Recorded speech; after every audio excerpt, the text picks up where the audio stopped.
Mike Brown, the former FEMA director. Joining us here is the former FEMA director. History, I think, was very unkind to you, my friend. Very unkind. Mr. Brown, thanks for being with us. This is Michael Brown Unplugged. Happy Friday, everybody. Welcome to this episode of Michael Brown Unplugged. I'm really glad to have you with me. Thanks for tuning in. So I want to, excuse me. So I was, as you know, I was in Albuquerque on Tuesday and Wednesday, and I have a confession to make. So on the Wednesday night debates, I get back to the undisclosed location from Albuquerque, and we have dinner, and I don't know, I know, my grandson and Tamara decided to drive up the road because apparently kind of near the end of the road that we live on, for the last couple of nights, I don't know, like at dusk or something, one of the neighbors that lives several miles from us had said that he had been seeing this cinnamon-colored bear, and he had seen a mountain lion for 2 nights in a row. So my grandson, who is quite the hunter, no, he wasn't going to shoot the bear or the mountain lion, but Tamara and Tamara wanted to drive to the end of the road, and he had one of these green spotlights that you use that, the animals can't really see that color. And so they wanted to go down and sit for a few minutes and just happen to see if they could see the bear or the mountain lion.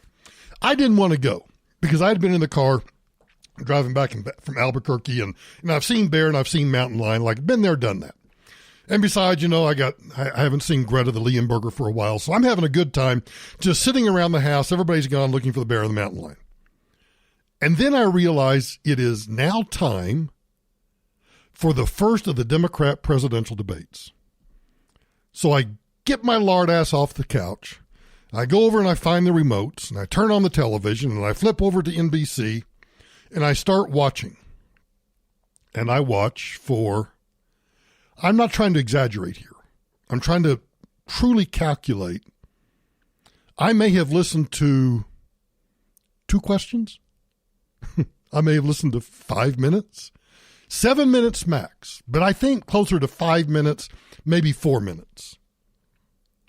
And I turn the TV off. I can't take it. I just can't take it. So when my grandson came back, he asked, well, we kind of figured you'd be watching the debate. And I said, no, I started it and I couldn't take it, so I turned it off. What do you want to do? And he goes, I don't know, let's find a movie. So you know what I did? I spent $3.99 on Amazon Prime to get the unabridged version, the non-censored version of Mel Brooks' Blazing Saddles. Yep. Now, don't call Child Protective Services, but that's what I did. Because my grandson, who is 15 and a half, he's wise beyond his years. We really think he's an old soul. And he's heard us laugh about satire. He's heard us talk, and he understands political correctness, and he understands political incorrectness. And so I said, your great-grandfather used to sit in that chair that you're sitting in right now, and about the year that your dad was born is when Blazing Saddles came out. And your great-grandfather would sit in that chair and he would just laugh his ass off at Blazing Saddles. Would you like to see it? Okay. Sure. Rent, $3.99, hit play, boom, and off we go.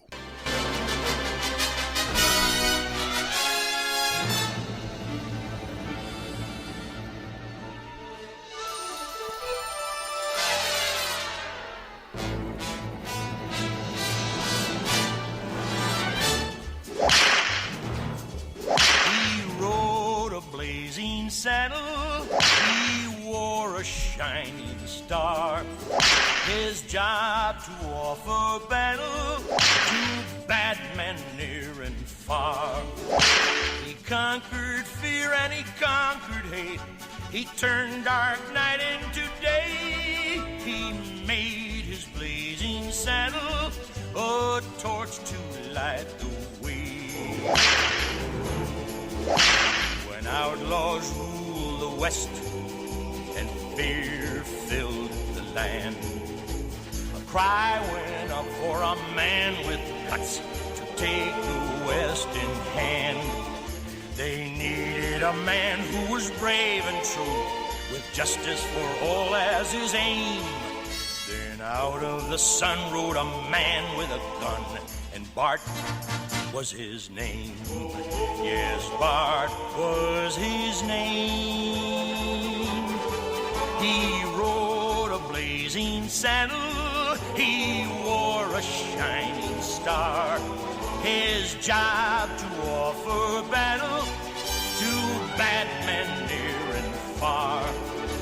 He conquered fear and he conquered hate. He turned dark night into day. He made his blazing saddle a torch to light the way.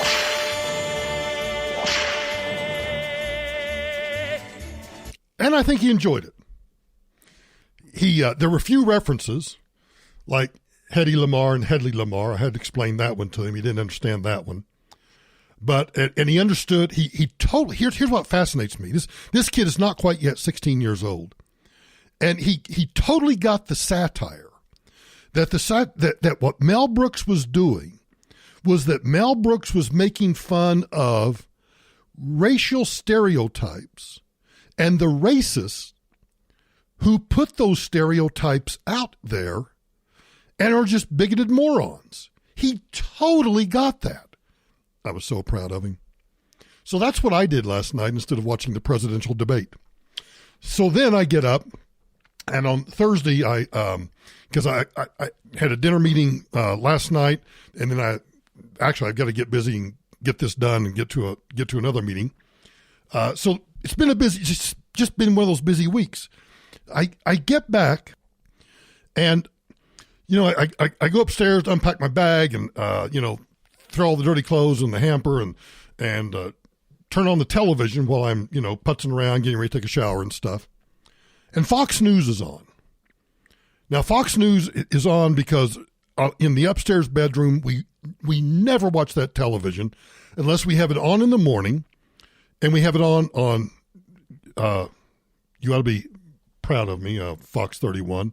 I have it on Fox 31 because generally I don't care about the Today Show or Good Morning America or any of those. I want to hear quickly, a synopsis of what the morning news is from Colorado, and I want to hear the weather. And if I got to go somewhere, I want to hear the traffic. So it's either that or it's Fox News, just depending on what day we happen to be up there and turn the TV on. Just a little footnote, we never watch TV at night up there. It's just kind of an unwritten rule in the Brown household that you do not lay in the master bedroom and watch television. Surely you can find something better to do. Just saying, right? Just that there's something better than television. I don't know, maybe not in your case. But in my case, there's something better to do than watching TV. But my point is, I turn it on, and what's Fox News doing? They've got whatever that show is where they got these four women and a guy sitting on the couch, and I think it'll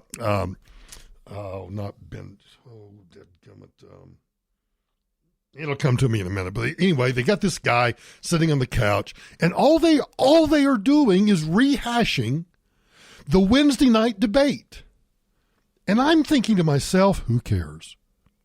Honest to God, who cares? We have made a sport out of politics. It's not. It is, and it's a full body contact sport. It's no offense to the McMahons, but it's pro wrestling. That's what it is. It's WWE, WWA, WWE, WWB, WWC. I don't know what it is, but it's just sport. And I had for someone.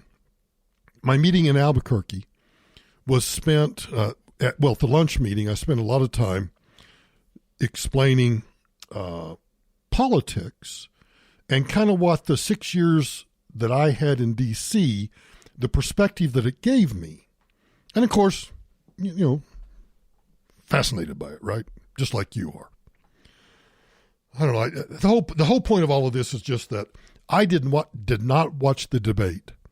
And I don't want you to think any less of me, any less than you already do. But I just couldn't muster up to care. Now, if And here's what I guess I would ask all of you. If me, as someone who has been involved in politics since I was like 6 years old, and if I have run the gamut of politics, elective office, running and managing campaigns, working at the White House, the Undersecretary of Homeland Security, the Director of FEMA, General Counsel at FEMA, doing all of this stuff, working with state and local governments, bond counsel, doing all of these different things. If I now find myself at this stage in my life looking at it and going, I don't care.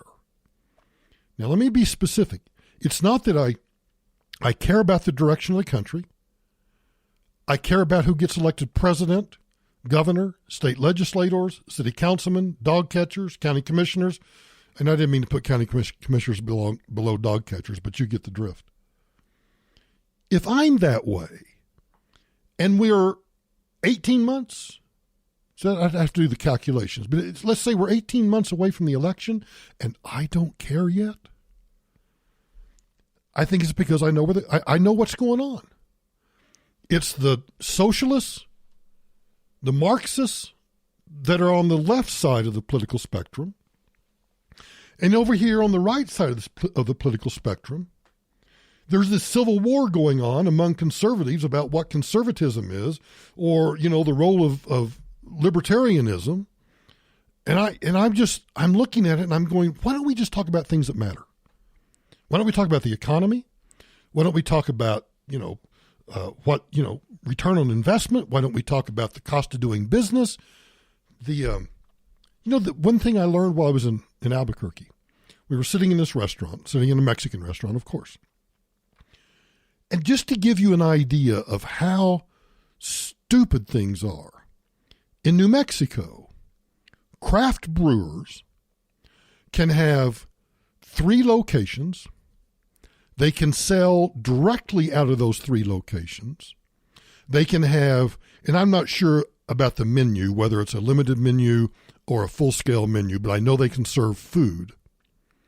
And in order for them to sell their craft beer at 3 of their locations, their liquor license is $1,500.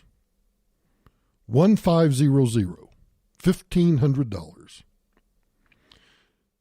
One of the gentlemen I was sitting with, as he was explaining this, because he was telling me a story about a restaurateur and how he's pissed off about this whole deal with the craft brewers and the special breaks that the New Mexico legislature has given them. He then kind of waves his arm and he says, and this restaurant, for their liquor license, it is $500,000.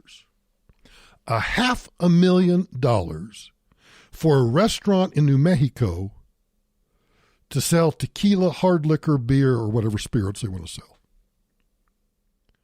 Why don't we talk about the difficulty of doing business in this country? And why don't we actually have a discussion about how we stymie, even though the economy is expanding and even though things seem to be going pretty well, why don't we talk about how much even better it could be? Because we're always talking about, can we go from, 1.5% GDP? Can we get up to 2.5%? Oh my God, can we ever get back to 4% GDP? Well, it is about growing and expanding opportunities.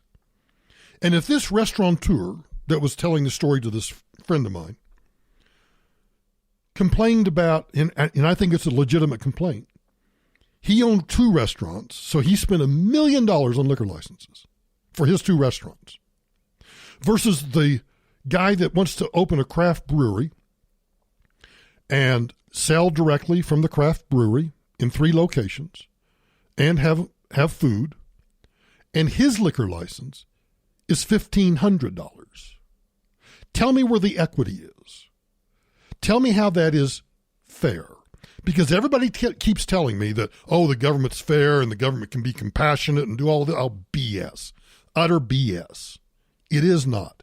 Why don't we talk about those kinds of things? And then we could talk about, I don't know, I hate to get too serious, but why don't we do this? Why don't we talk about that horrible photograph that was you know, we have iconic photographs now. I'm not going to tell you what they are. November 22nd, 1963. It's actually a frame from a film called the Zapruder film. Or how about, and I don't have the date on this, but the Vietnam War. What picture? I know there are many pictures, but there's one truly iconic Vietnam War photograph. The little girl escaping the napalm. Or how about September 11, 2001? The plane going in or the fireball coming out? Or how about the falling man photograph? Iconic photographs that changed history of this country.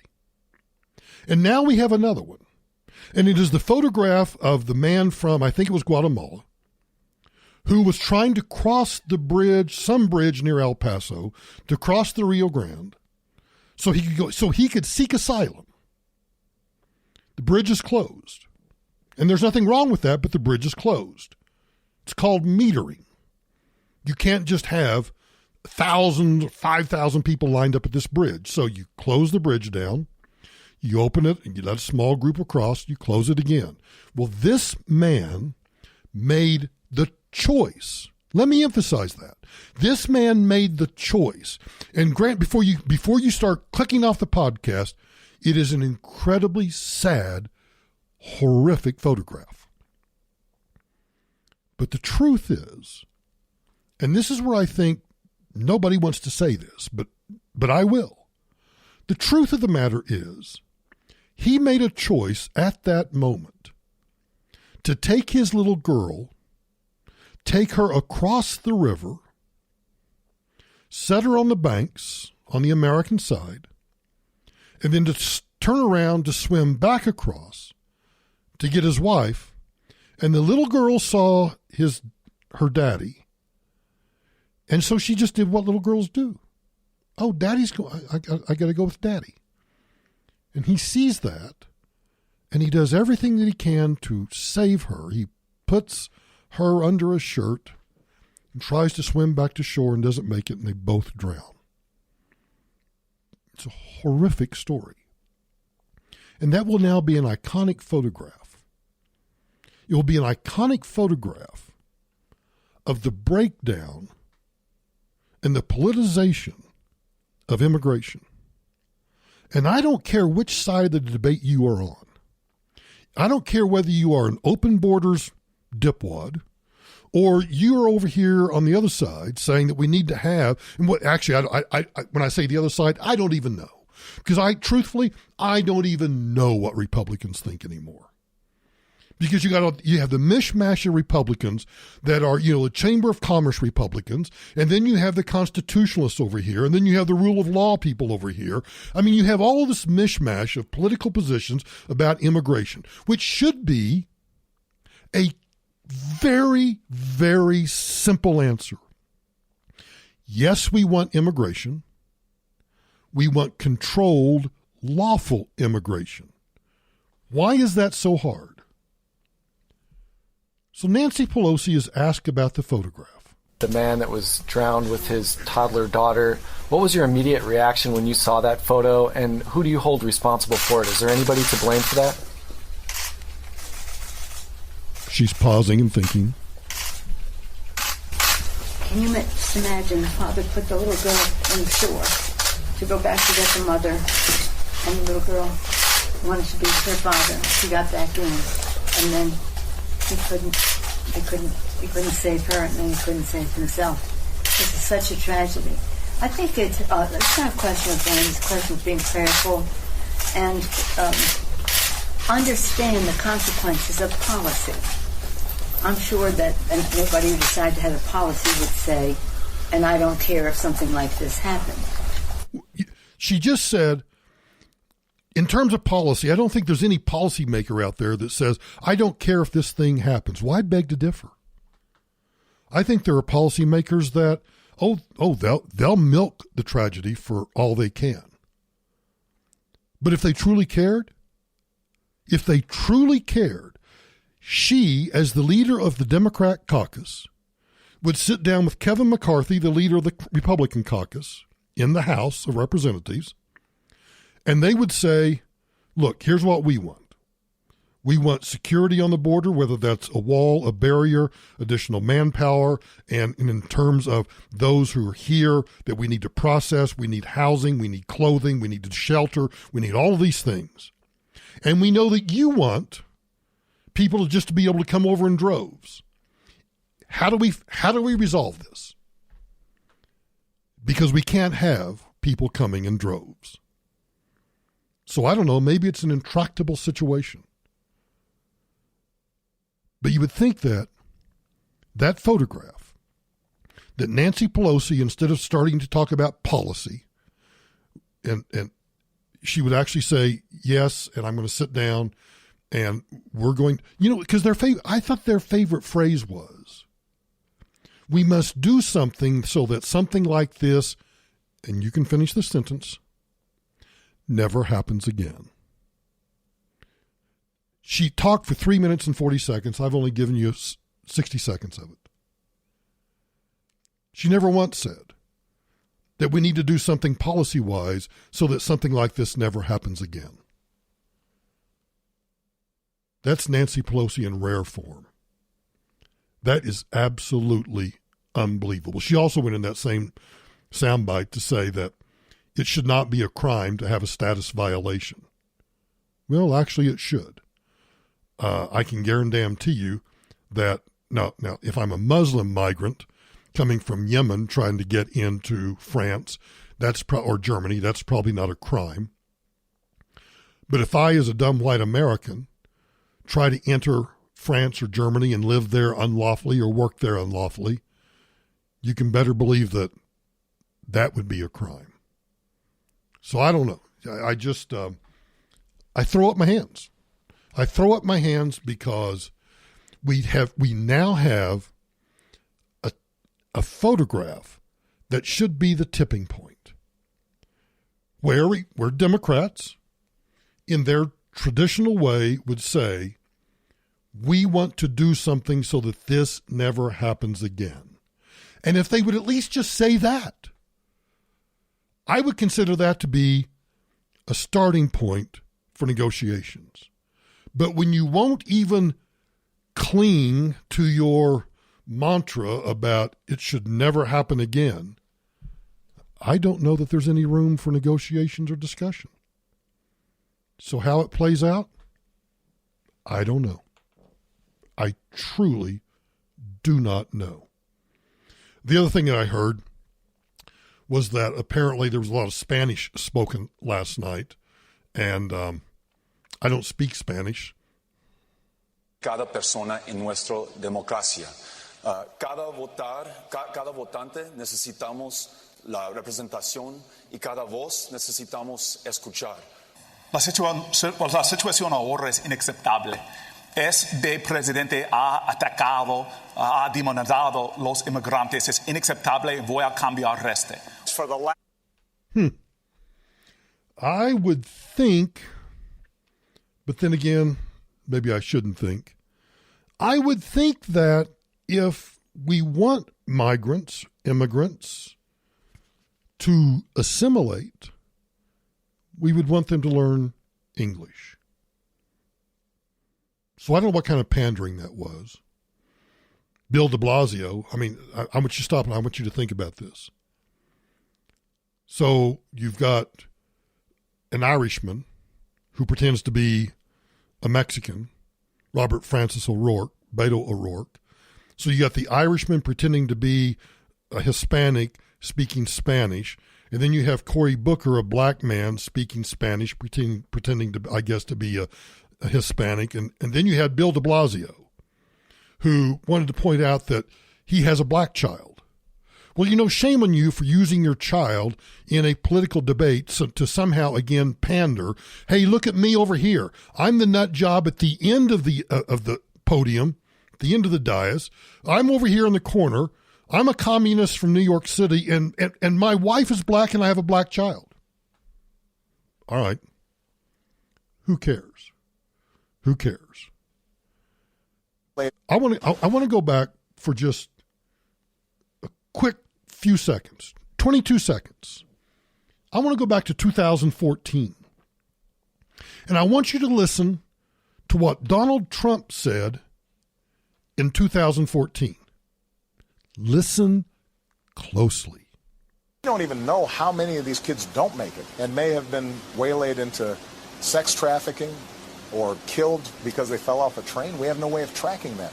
So that is our direct message to the families in Central America. Do not send your children to the borders. If they do make it, they'll get sent back. More importantly, they may not make it. My bad. I was only listening to the words, and then I looked up and realized that's Barack Obama. Now, 2014 is not ancient history. Can somebody explain to me why what he said was not portrayed at that time as a morally abominable statement?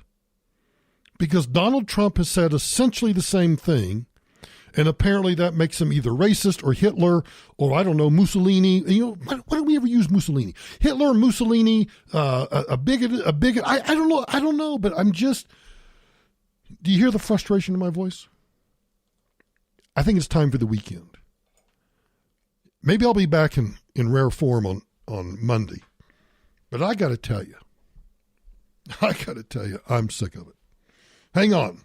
Christian Toto coming up next. Hollywood in Toto. So welcome back. I told you Christian Toto would be here, and he is. I can see him right there on Skype. He's sitting there he's sitting in his green room. Literally. No, this is actually my old computer, which is broken. And for some reason, like a year ago, it became all green. Like I'm kind of in the first stage of turning into the Hulk. Yeah. And I tried to fix it. I tried a million different ways to fix it. It ended up, when you wipe a computer clean to restart it? Yes. It's still here. So I have to go. I have to embrace the green. I just find it funny that Christian Toto is trying to play IT guy. As Luddites go, I'm the Ludditiest.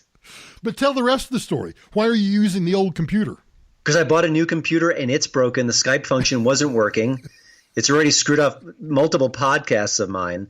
It's a debacle. And then once the 2-week window is gone, I think I have to mail it back to HP. And according to the HP person, it could take 30 days. Because, to be fair, I don't use my computer every single day for my living. So now I'm on my old computer, which I technically gave to my son, but I had to kind of take it back from him.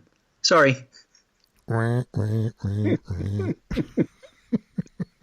Being a journalist is great.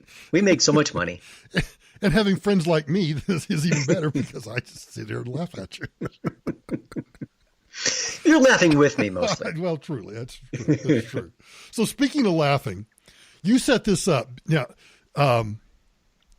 you sent me, my podcast is not marked explicit because, I want to make sure that, I don't know. Do you think that's weird? No, my website is not explicit either. I don't curse. I bleep things out. Yeah. I'm a little old school in that way, and I think from your perspective, you don't really need to curse. I mean, you're making intellectual points and you're having fun, but I don't think it's mandatory. And as podcasters, you have to be realistic that you will get less listens if it's explicit. It's going to kind of, it'll be labeled as such, and you'll get a less broad audience. So I don't think it's worth it. And the funny thing is, on the radio, there was one word that I wanted to say because I thought there were times when it was appropriate, and that's the full-on BS. Right. But I don't even do it on the podcast. And I find it funny that I bitched about that for so long, wanting to be able to say that word, and now that I actually can, I don't. You're the man now. No, I'm just a typical teenager. No, I can't do it, so I want to do it. Okay, well, then you can do it. No, I don't want to do it now. Or you should have a special podcast, like sort of like an after hours version of the show that's explicit, and you can just kind of let your heart run wild. Or maybe I could just do like one separate podcast and just call it, Michael Brown Curses, and I'll just say every cuss word that I can imagine. Put that in one episode, and that's separate and apart. And then people, if they just want to hear me say those words, they can just go over and listen to that podcast. And create like a Patreon account connected to it. Michael Bleep and Brown. There you go. Yeah. There you go. All right. Tell me about this story. First of all, I'm so excited about this because anytime you send me a story that is a bunch of celebrities reading a script or, one of those things where they take turns, everybody saying something. Yes. Oh, man, I pee my pants. I'm so excited to watch these things. It's like candy mixed in with ice cream. I can't stop eating it. I think it's more like, I don't know, arsenic mixed in with gasoline. But it tastes so good. Yeah, what I love about these, and they've gotten a little away from the old template. The old template was the stars wouldn't wear makeup. They would repeat a certain phrase multiple times, and then they'd mix in some regular folks to kind of say, oh, there's Meryl Streep, and oh, there's Joe from accounting, and then there's George Clooney, and then there's Mary, who I know from down the block. Like it's so funny and it's so predictable. But I think we're heading into a new age of these celebrity PSAs. They're evolving. Okay, so do you want to tell us what this isn't really I'm only listened to it once. It's not really a PSA, is it? No, it's gosh. How do you even describe it? I don't know. It's stupid. So here's the background. So Hollywood was waiting for the Mueller report, and they were waiting and they were waiting, and they were convinced that it would bring down Trump. There was collusion, there was corruption, there was everything you imagine. That the Russia helped get him elected. That was their article of faith. And then when the report came out, and we learned that that wasn't the case, well, they kind of were just, I guess, blinded by the news. But they've kind of recalibrated, and now they're kind of acting as if, well, we haven't really read the Mueller report yet, so we don't really know. So now it's our job as celebrities and actors to really bring it to the public and finally show that Trump was as evil and wrong and crooked as blah, blah, blah, as everything we said. I wish I was a psychologist. I could analyze it, but that's what I'm seeing. And here's the pathetic part from my point of view. I watched it before I read the story. I didn't recognize half of them. I like when they have to have the name of the actor beneath their face, because it's like, well, if it was Clooney and Meryl Streep, we get it. But if it's that lady who's the third lead from the NBC sitcom, I don't know. Right. I recognize we got Minnie Driver and Deborah Messing. I recognize those two. And then from there, it was like, okay, I recognize that guy, but I'm not quite sure from where or what. Maybe it was the post office one day. I don't know. So this is basically different actors reading segments of the Mueller report. And again, it's often without context. And I think there may be one example I'll jump in on just to kind of show you what's going on, the chicanery behind the scenes. Here we go. Comey's account at one point during the dinner. The president stated, I need loyalty. I expect loyalty. I need loyalty. I expect loyalty. What? Okay. Could you imagine if this was from the real report? It is. Really? Seriously? No. That's the real Mueller report, word for word. Yep. Come on. The president told the FBI director that he needed loyalty? Get the out of here. So there's zero context going on already. I'm not going to do it again. That once is enough, right? Yeah. Well, it's they're sort of it's such a bubble performance because they all act shocked and outraged, and it's part of it is that's Trump's shtick. It's what he does, but also we don't know what he's talking about specifically. It could be that there's leakers there, and he's saying I want loyalty, and also even if he said I want loyalty, it doesn't mean you impeach him. It's just a weird quasi snippet, and I think later on in the audio, I think there's a moment where they talk about how Trump said he was blanked when they announced that the special counsel was being invented for him or created for him. No, that was it. That was it? That was the whole shebang. Oh. That was the one I heard. But, the left has been seizing on that particular part of the Mueller report, but it doesn't mention what happens afterwards, where he says, this is Trump, saying whenever you have a special counsel, it sucks up all the oxygen in the room. It's what everyone obsesses about. So whether you're innocent or guilty, it's a massive roadblock in the way of any presidency. which is right, and which we've seen for 2 years. But when the newspapers and also when the celebrities jumped on that soundbite, they left that out. And that's a pretty critical component, wouldn't you think? Very critical. And they made it sound like he's guilty and he's screwed. But actually it was, once this process begins, it's just a massive impediment. But let's go back to the whole loyalty thing. Yeah. I mean, if you had employees, wouldn't you want your employees to be loyal to you? I would think so. I think every company in the world wants their employees to be loyal to the company. I think every entrepreneur wants their employees to be loyal to them and to the mission and to the startup or whatever. I don't get they're shocked that Trump demanded loyalty. Well, you know. And also, more context here, the first 2.5 years of the Trump administration, everyone has been leaking. If I'm the president and I've got the cabinet, I've got people who are around me, supporting me, my staff, I don't want them leaking. They're hurting my administration. They're hurting the mission that I'm trying to create. They're hurting the purpose. I would darn well want loyalty out of that group if they weren't showing a lick of it. So it's this weird thing. But this wasn't the only example. There were a bunch of pretty high-profile celebrities who did a live reading of elements of the Mueller report, including Sigourney Weaver and Kevin Kline, which broke my heart because I love him to death. There's this real sense right now from Hollywood that if only we really truly knew what was in the Mueller report, we'd all be on the impeachment bandwagon. But we all know it's in the report. Know what's in it. It's been available for weeks. The Congress can read it unexpurgated.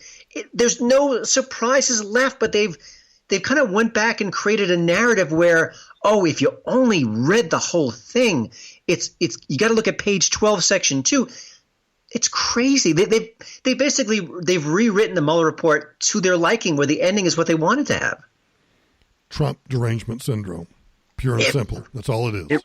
Years ago there was a movie Green Zone with Matt Damon, and it wasn't very good. And at the end of the movie, the sort of part of the premises here was there were no WMDs, and then at the end of the movie there was like an email revealed or something where it was like the smoking gun. It really, the government lied about it, blah, blah, blah. That never happened. They concocted that scene to make a feel-good, so to speak, ending for their movie. Now, you can say what you want about the Bush administration, the Iraq War, whether we should have gone, whether we shouldn't have gone, the wisdom of that, great conversation. But the left's narrative was that Bush lied, ignoring all the other people in the government who said that there were weapons. And they concocted this fake ending. I was amazed by that at the time, but I think we're seeing that anew at this point. I think – well, I don't know what I think. This is one of those – You're a horrible podcaster. I'm a horrible podcaster today because, as I told you before we started, I didn't watch the debates last night because I watched, 4 or 5 minutes at most, and I couldn't take it. And I guess I have the same reaction to this. It is just so insanely stupid that I have nothing to say. I have nothing to add. Yeah. You've got celebrities saying, but if you only read the report, the same report that's been available for 2 months now, a month and a half? And I don't want to be yeah, I guess I will. Yeah, I do. You're right, I do.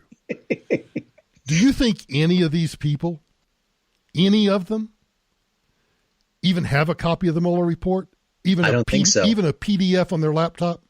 I think they may own it. They may have bought the book version, but it's sitting on a shelf somewhere collecting dust. There's no way that they're spending their time leafing through the pages saying, I've got only 100 pages left and I'll be done. No way. No. Because once the news came out, no collusion, no obstruction. No obstruction.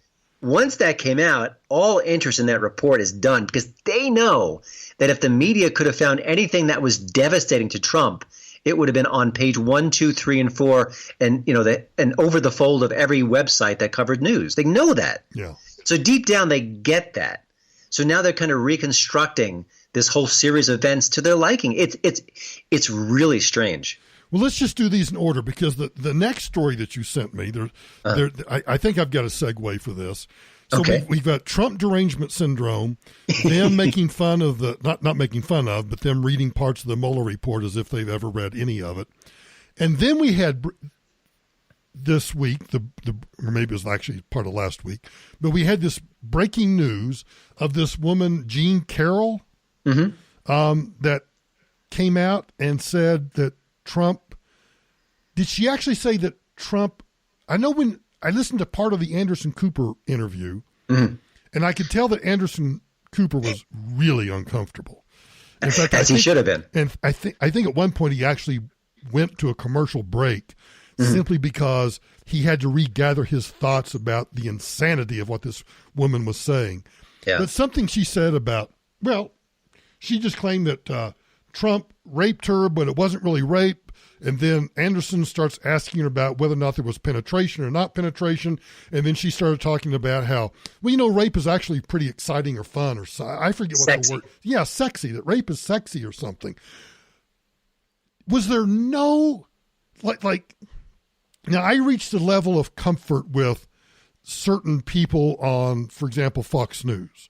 Actually, I take that back. I think I've reached a certain level of comfort with Don Lemon, even to a certain extent, Brian Stelter, or however you pronounce his name.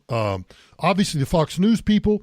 But in the beginning, before I would make any appearances, either the day before or that day, there would be a pre-production interview in which the producer would call and ask me, okay, what are your talking points? What do you want to say? Neil wants to ask you these 4 questions or whatever. And there would be all of this kind of give and take to see where I was coming from. Well, over the course of time, those kind of went away and turned out to be, it'd be like, hey, Mike, can you come on air tomorrow or this afternoon? Yeah, what do you want to talk about? Boom, that was it. And I go in there and that was it. Right. Did they not do anything with this woman before they put her on the air? Apparently not. And again, it goes to this is the narrative we want. It's anti-Trump. It paints Trump as a horrible human being. We're going to run with it, and we don't really care. And, it reminds me a little bit of the Jussie Smollett case, because on the surface, what he claimed was so fantastic, so outrageous, that you couldn't believe it. Even if he had video of it happening, I would still say, nah, it couldn't be, because all the elements of it were just absurd. And I think with this particular case, you've got a woman who kept quiet, when the other woman came forward and claimed that Trump had sexually attacked them. She didn't speak up then. She's got a book out now. Her story is sketchy as heck. I mean, there's all these different things which say, wait a minute, this is a very serious charge. It doesn't mean we dismiss it, but we have to really think about this hard and think about what's, to vet it. You got to vet the story a little bit. Anyone can say so-and-so raped me or so-and-so attacked me. You've got to make sure that the person is credible. You got to see what their motives are. None of that was done. The best part is Brandon Morse has a story. Here's what he writes. Carol's claim was that one day she was in a Bergdorf dressing room. Now, Bergdorf Goodman is a if you imagine like a Neiman Marcus on steroids. Bergdorf Goodman is on the upper end of Fifth Avenue. And it is a really hoity-toity. I even hate to use the word department store because it's one of the places where you walk in and it's just everything. I mean, a pair of socks is $500. Brandon writes, Carol's claim was that one day she was in a Bergdorf dressing room in Manhattan when Trump burst in and sexually assaulted her. There's no proof that it happened, and as time goes on, it's becoming safe to assume that it did not, especially after an interesting discovery floated around on social media. Brandon writes, as it turns out, being sexually assaulted in a Bergdorf dressing room is the plot line in an episode of Law and Order, wherein a man being questioned by the police describes a role-play fantasy being played out by a couple where the man bursts into a Bergdorf dressing room while the woman was trying on lingerie. I'm kind of speechless about this. And you and I are both kind of speechless today. It's events. Life is rendering us speechless. It's very strange. Again, bad podcasting 101, but it really kind of takes your breath away. Now, again, I don't want to dismiss these claims. I think that's the wrong approach. But the fact that they rushed her on the air, and I think, is she still talking? Is she still going through the motions here? Another thing that really jumped out at me is when she initially talked about this, it might have been on CNN, I'm not sure. They asked her why she hasn't, like, why is she not reporting it now? Because she is discussing it.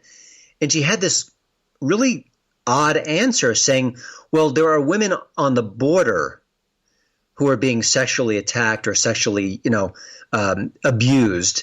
And so it wouldn't be right for me to make this claim, which is an absolute head scratcher. Yeah. And it does two things. One, it shows that she's not really thinking clearly, but also shows that it sounds like that's a very left of center thinking, I guess you could say. And if you want to talk about being attacked, you don't want to paint yourself as being a partisan. You don't want to say, okay, my motive is I don't like Trump and that's why I'm bringing this up. You want to say, hey, this is what happened. This is what the facts I have. This is why I didn't talk about it until now. And to be as credible as possible because we want to believe women.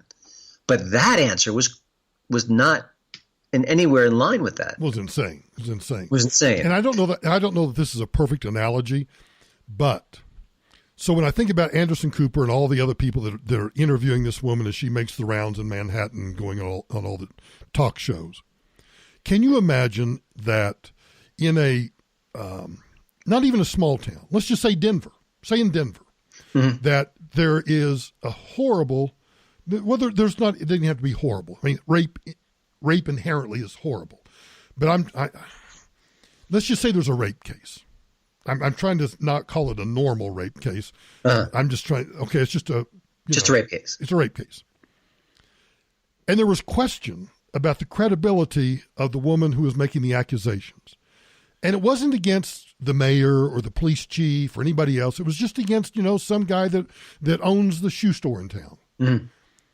Don't you think? I mean, I want to think that the local media, the local journalists, would be all over that and would be willing to go on like Brian. For those of you who don't live in Denver, there's a investigative reporter for our CBS affiliate by the name of Brian Moss, who's a really good investigative reporter. I can just see a Brian Moss type local journalist actually doing a piece, doing a 3-minute segment or something on, there's this horrible rape case and, blah, blah, blah. But, we've reached out to the accuser and we talked to her and we sat down and here's some snippets of what the interview was like. And it just raises a lot of questions. That's what the local media would do. You would think that in the case of someone making an accusation like this against the president of the United States, regardless of his past behavior, would still want to sit down and say, we've talked to you and there's some holes here. And you don't have to be mean about it. Just, there's some holes. And can you explain these to us? You need to be a journalist. But what we've seen over the last 2.5 years is that time and time and time again, journalists have kind of pushed aside their ethics and their responsibilities and the way they do their job properly in order to run a nasty headline, a nasty story about Trump. I mean, how many stories have gone out that have been corrected, retracted, and outright proven wrong? It's again and again and again. And how many stories were done that clumsily that painted him in a positive light? I can't think of one. No, I don't think there is one. No. So if there's dozens and dozens of stories that are all either wrong or quasi-wrong, and they paint the president in a negative light, then you can tell there's an active pattern. And this was too good to be true for them. And if you watch the CNN interview with Anderson Cooper, I think she's flirting with him. She mentions that rape is sexy. And then she said, says, you ask interesting questions. Yeah, it's yes, it's like really cool talking to you or something. If you're talking about a sexual assault, I'm pretty sure it puts you in a very ugly place emotionally. She didn't seem to be anywhere near that particular place. No, she was enamored with Anderson Cooper, which I find funny in and of itself because Anderson Cooper, he has no interest in her. Let's just put it that way. Yeah. He has no interest in her whatsoever.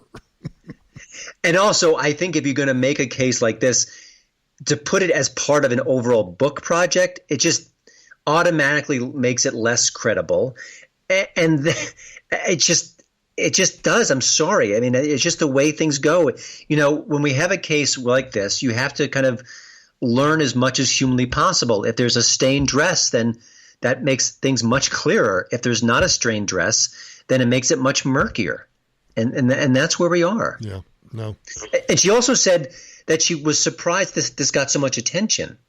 Well, again, that just kind of speaks to her current frame of mind. How could she not know this was going to get attention? Doesn't make sense. And it also shows if she's surprised at how much attention it got, which the implication is she didn't want all of the attention, then why are you on CNN with Anderson Cooper? I mean, I know there's only 12 viewers, but nonetheless, it goes to the celebrity status of everybody wants their 15 minutes. I mean, Andy Warhol is alive and well. Everybody's got to get their 15 minutes of fame. And by the way, Les Moonves, the disgraced CBS executive, he was in this book as one of the people she said were terrible men to her. And we're not even talking about that. Oh, I didn't realize that. Yeah, he was in the roll call. Oh, all right. Can I ask you one other question? It's one that I'm actually rather uncomfortable with. I guess just before the election, a bunch of women came out and said that Trump did bad things to them sexually. And there was one, I think it was a People magazine writer. And I have to say, I thought she was very credible in what she said. I feel like she maybe talked to other people. And that entire group of women who claimed that Trump did bad things to them, they all went away. And I don't know what to make of that. You know what I mean? Like, they didn't continue fighting. Like with the Justice Kavanaugh case, there were several people who claimed he did something. But those people, when he won the fight, so to speak. Yeah, they all went away. They all went away. But those particular accusers were egged on by vested interests trying to stop Brett Kavanaugh. Right. Donald Trump gets elected. There's nobody that, I mean, he's got 4 years, absent impeachment and conviction, or absent, death or something else. He's got 4 years at a minimum. I think this is horrible to say, but I just think that I'll give you an example. I had a meeting earlier this week that somebody had set up with someone who wanted, it was a networking kind of luncheon, and they wanted me to meet this individual. And so they set the meeting up, and I don't think the woman knew who I was. And I'm not saying that arrogantly. I think she was just there on behalf of this friend of mine. And she started talking 100 miles an hour, telling stories about all of these things that she did for President Bush post 9/11. This big Hollywood gala that she set up between here's what she said to me. I don't know whether you know this or not, but George Bush hated Hollywood and Hollywood hated George Bush. And I'm thinking, does this woman not know that, like, I worked with George Bush? And then she started describing this big gala that she put on shortly after 9/11 between all these Hollywood actors and actresses and with the president at this hotel in Washington. So I go into full lawyer mode because I'm thinking this woman is actually sitting here, doesn't know who I am, doesn't know my connection to 9/11, and she's just lying. She's just out and out lying. And the friend who was making the introduction is sitting across from me, and I can see the absolute terror in his eyes because I played it really cool, but I was like, "Oh, I don't remember that gala. Who were some of the actors or actresses? Oh, that was such a long time ago. I don't remember." Oh, well, yeah. Then I'm in full lawyer cross-examination mode. Well, what hotel was it at? I don't remember. Huh. And then she started telling me about stuff that, that the White House sent her to Ground Zero to do some stuff. And then she went to so she's all this stuff about, she's really just beating her chest about all of these things that she did, all of which I was just sitting there, just poking holes in it. And my friend finally kind of got one of those glances like, check your phone. And he goes, I can see your BS meter is in full mode. You want me to end the luncheon or end the meeting? And I very, she was so busy talking about herself, she didn't know I picked up my phone and replied back and said yes. I tell that story, Christian, because I just think sometimes people get so wrapped up in it's either a mental illness or they may have done one tiny little thing, and that gets extrapolated to, I ended World War II or something. I don't know. Yeah, Clint Eastwood handed me a hard hat as we toured the wreckage of 9/11. Yeah, exactly. It was fascinating. So bizarre. And so to your point, I think that some of these women get wrapped up because maybe they had an encounter with Donald Trump. Maybe they didn't. But somehow in their mind over decades, they've come to believe what started out as, a close encounter of the third kind. And now it's like, I was really on the spaceship. Yeah, I think because these issues are so complicated and so fraught with emotion, it's even more incumbent on the media to treat them responsibly and with a sense of fairness. And all I can do is think about Juanita Broaddrick, who had the rape claim against President Bill Clinton, which has never been debunked, which sounded fairly credible then and now. And the media, they couldn't have ignored it any more completely. And even years later, there was sort of like we ignored it, but they never really kind of had a sufficient mea culpa, nor had they revisited it. And I think, Hillary Clinton would have won the White House 2.5 years ago. And I don't think the name Juanita Broaddrick would have been mentioned for the next 48 years. I just think sometimes too, and don't take this as a criticism, but right. Don't you like that? Hey, Christian, I'm not criticizing you, but here's where I disagree with you. I don't disagree with you. It is, yes, we should treat them with respect and dignity, but at the same time, we should hold their feet to the fire and ask the tough questions. Oh, now, yes, absolutely. You don't have to be an a-hole when you do that, but you should ask like this woman that I'm sitting across from. I didn't yell at her like, what the hell hotel was that? I'm just like trying to poke holes, thinking that maybe she'll come around and realize, quit lying to me. Yeah, I'm on to you. Yeah, I'm on to you. And it was like, well, because I'm thinking if I had attended, like to this day, I could tell you that, I went to the White House Correspondents' Dinner a couple of times, and I remember one party in particular was the Wall Street Journal party, because I remember having an incredible, seemed like an hour, but it was maybe only 30 minutes, conversation with Maureen, now I'm drawing a blank. Dowd? Columnist Dowd, Maureen Dowd. So Maureen Dowd and I stand over in the corner of this Wall Street Journal after party, sitting there talking about the administration and, what took place in Katrina. And I'm thinking to myself, she's asking me the right questions. I'm giving her honest answers, but I don't think she believes a word I say. Oh, wow. And I can still recall that conversation vividly. And that's what? That's 14 years ago? Well, my wife will attest this. I've got the worst memory in the world.